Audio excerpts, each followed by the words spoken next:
한국인들이 귀여운 인도 소녀 2명에게 둘러싸여 수첩에 무언가를 적어 건네줍니다.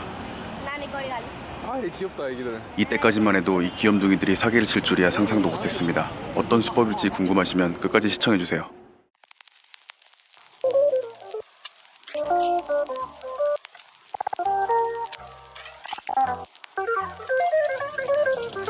뉴델리에서의 둘째 날 아침이 밝았습니다. 배탈이 나서 밤새 설사를 쏟아내는 바람에 잠을 제대로 못 잤습니다.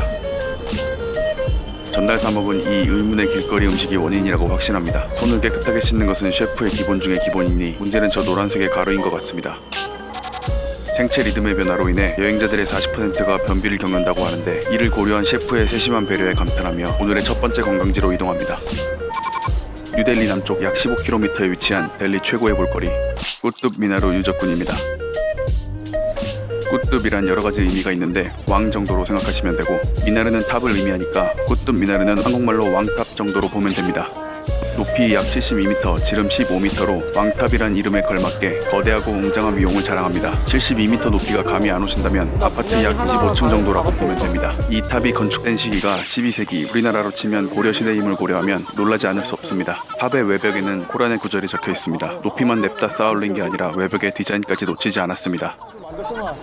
지금 보이는 저 철기둥은 무려 4세기에 만들어졌는데 아직까지도 녹슬지 않아 학자들 사이에서도 풀리지 않는 미스터리입니다. 라고는 하는데 제 눈엔 그냥 녹슬은 쇠막대기 같아서 솔직히 별로 신기하진 않았습니다.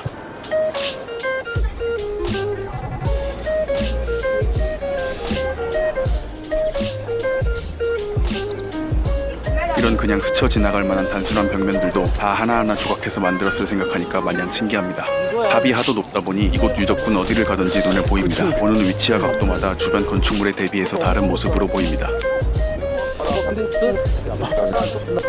여기는 알라우딘 마드라사라는 일종의 이슬람 대학교 같은 곳입니다. 그런데 여기서 재밌는 경고문 하나를 발견했습니다. 흰색 종이에 인도 문자와 영문으로 적혀있는데 내용은 이곳에 오줌 싸지 마시오입니다. 이런 개방된 공간에 누가 오줌을 싸나 하고 콧방귀를 끼며 넘어갔는데 이 영상 후반부에 이런 글이 적힌 이유를 이해하게 됩니다. 안쪽으로 들어와서 다시 꾸뚜브 미나르를 쳐다보니 마치 타임머신을 타고 고대 도시로 온 듯한 착각을 일으킵니다. 그런데 꾸뚜브 미나르 유적군 내에 꾸뚜브 미나르보다 더 큰 탑이 있다고 합니다. 알라이 미나르입니다. 사실 원래 꾸뚜브 미나르의 3배로 지으려다가 중도 포기한 미완성 탑입니다. 이곳 유적지 내에는 당시 이슬람 왕들의 묘들이 많습니다.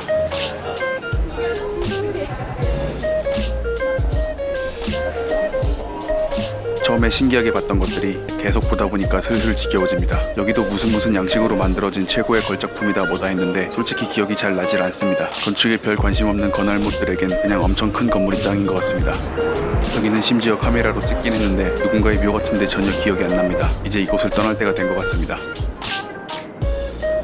다음 목적지는 인디아 게이트입니다. 인디아 게이트까지는 지하철을 타고 이동했습니다. 참고로 뉴델리에선 지하철을 탈 때도 공항에서 비행기를 탈 때처럼 소지품 검사, 엑스레이 검사 등등을 합니다. 검사하는 형들이 무서워서 영상을 찍지 못했으니 참고해주세요. 검사를 꼼꼼히 해서 그런지 지하철은 서울시 지하철처럼 깔끔합니다. 인도답지 않은 깔끔함에 방심하다가 산지 한 달 된 핸드폰을 잃어버렸습니다. 인도 스마트폰 보급률에 기여했다는 뿌듯함과 함께 인디아 게이트에 도착했습니다. 날씨가 좋아서 그런지 소풍 나온 인도 사람들이 많습니다. 인도 사람들 역시 인증샷 찍기에 바쁩니다. 사진으로 봤을 땐 독립문 정도 크기인가 보다 했는데 독립문의 100배쯤 되는 것 같습니다. 이 나라는 뭐든 크게 만드는 걸 좋아하나 봅니다. 주변을 걷다가 빨간 망토 차차처럼 생긴 귀여운 소녀 둘을 만났습니다. 알파벳이 적힌 구슬로 원하는 문구로 된 팔찌를 만들어서 팔고 있습니다. 팔찌 하나당 2루피라고 합니다. 소녀들의 영업이 시작됐습니다. 다른 소녀가 눈치를 줍니다. 눈치를 깐 소녀가 영업 전략을 바꿉니다. 이름 개수를 뻥튀기 하려는 건데 급식들의 허접한 전략에 속을 짬이 아닙니다. 그나마 저 빨간 망토의 소녀는 좀 양심적인 듯합니다. 라고 방심하는 순간 귀여운 미소로 훅 들어옵니다. 밝고 귀여운 미소로 계속 공격합니다. 일단 양심적인 척 상대방을 안심시키고 뒤를 노리다니 이 녀석 보통 솜씨가 아닙니다. 하지만 저 역시 인도짬을 어느 정도 먹었기에 저 요망한 혀놀림에 당하지 않습니다.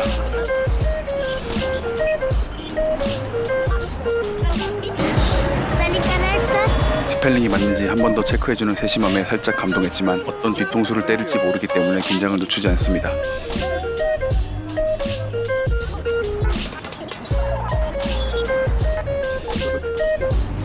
결과적으로는 저 급식 소녀들에게 또다시 눈탱이를 맞았습니다. 돈 계산을 할 때가 되니 무섭게 돌변해서 팔찌 하나당 2루피가 아니라 스펠링 하나당 2루피라고 합니다. 플러스 팔찌 제작에 쓰인 실값 10루피, 빨간 구슬 한 개당 10루피씩 20루피, 총 44루피입니다. 돈 안 내고 째버리고 인실조술 시전할까 하다가 어린 나이에 벌써부터 사회에 찌들게 만든 어른들이 잘못이지 이 소녀들이 뭔 잘못이겠냐 하는 생각에 그냥 졌습니다. 급식들에게 삥 뜯긴 것 때문인지 어제 먹은 음식 때문인지 아픈 배를 부여잡고 뉴델리를 떠나 자이살메르라는 도시로 가는 기차를 타러 역으로 향합니다. 자이살메르는 뉴델리에서 서쪽으로 약 1000km 떨어진 도시인데 낙타를 타고 사막 한가운데로 가서 하룻밤 자고 오는 낙타 사파리로 유명해서 인도 여행 중 가장 기대되는 곳 중 하나였습니다. 그렇게 기대에 부풀어 뉴델리의 혼돈의 카오스와 같은 교통체증을 뚫고 이동하던 중 뭔가를 잘못 본 것 같습니다. 무마차입니다. 인도에서는 소를 신성하게 여긴다고 들었는데 제가 알던 상식이 뭔가 잘못된 것 같습니다. 저 가엾은 소는 집채만한 짐을 싣고 가고 있고 뒤에 있는 형은 심지어 채찍질까지 합니다.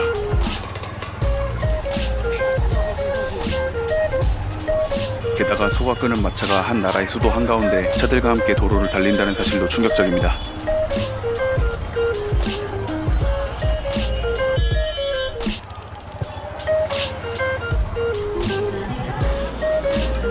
인디아 게이트를 떠난 지 한참이 지나서야 뉴델리역에 도착했습니다.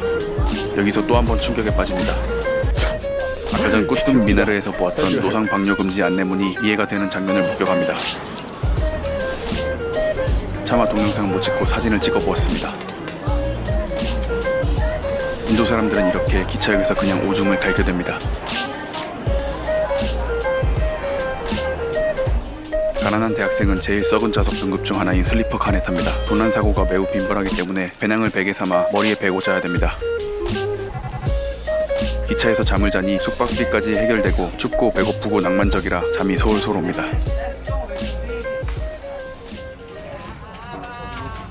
다음날 아침 인도스러운 음악이 시끄럽고 아름답게 잠을 깨웁니다.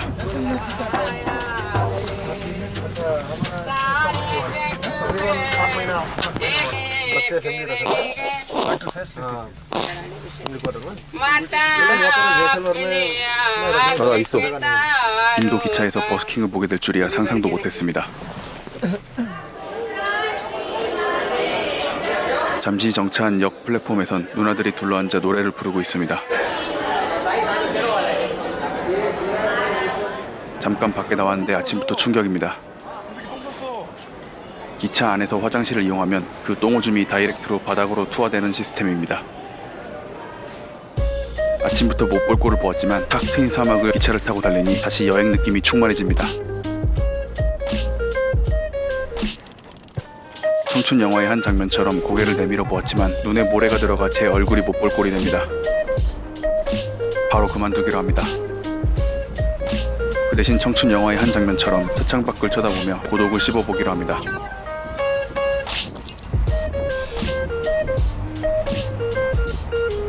잠시 뒤 조그만 역에 정차를 했는데 플랫폼에 방목적인 소 한 마리가 반갑게 맞이합니다.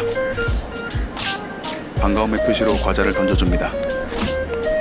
던지고 나니 소는 초식동물인데 과자를 줘버렸네 하고 아차 싶었지만 다행히 잘 받아먹습니다. 인도에서는 이렇게 뜬금없는 장소에 주인 없는 소가 돌아다니는 걸 쉽게 볼 수 있습니다. 그런데 인도 길거리에 소가 돌아다닌다는 말은 많이 들었지만 소만큼 주인 없는 개들도 이렇게 많을 줄은 몰랐습니다. 과자 몇 번 던져줬더니 맛집이라고 소문이 났는지 주변에 개들이 점점 늘어납니다. 귀가 축 처져서 그런지 참 순해 보입니다. 하지만 밤이 되면 떼지어 다니면서 사람을 해치는 경우도 있다고 하니 주의해야 합니다.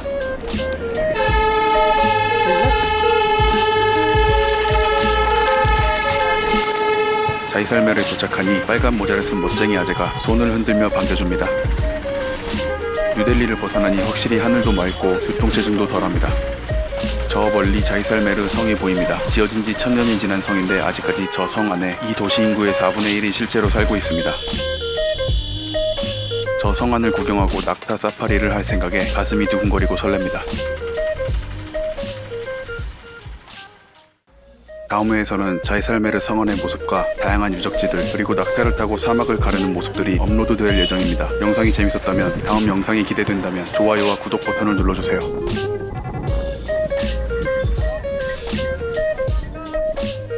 잘했어.